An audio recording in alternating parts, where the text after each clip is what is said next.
Hi friends, ఈరోజు మనం దోసకాయ కర్రీ ఎలా వండుకుందామో చూసేద్దాం. ముందుగా కట్ చేసుకున్న దోసకాయ, టమాటో, ఆనియన్, కొత్తిమీర పెట్టుకొని కడాయి పెట్టుకోవాలి. దాంట్లో కొంచెం ఆయిల్ పోసేసుకుందాం. 2 టేబుల్ స్పూన్స్ వేసాక కొంచెం వేడి కానిద్దాం. ఆయిల్ హీట్ అయిందా లేదా చెక్ చేద్దాం. ఓకే, ఆల్మోస్ట్ అయ్యింది.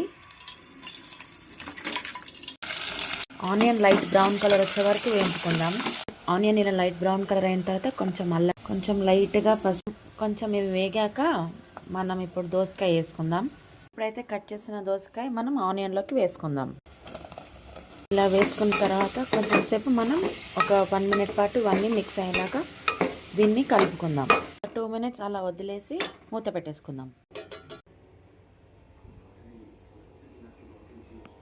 ఇలా కొంచెం కుక్ అయిన తర్వాత టమాటో వేసుకుందాం.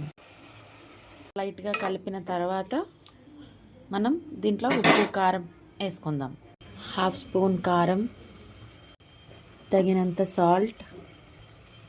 ఇలా ఒక 5 మినిట్స్ తర్వాత మూత తీసి కొంచెం లైట్గా కలుపుకుందాం.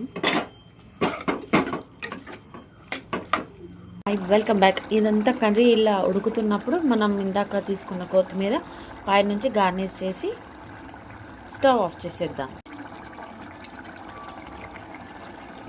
ఫైనల్గా మన దోసకాయ కర్రీ రెడీ అయిపోయింది. వేడి వేడి అన్నంలోకి తింటే చాలా బాగుంటుంది.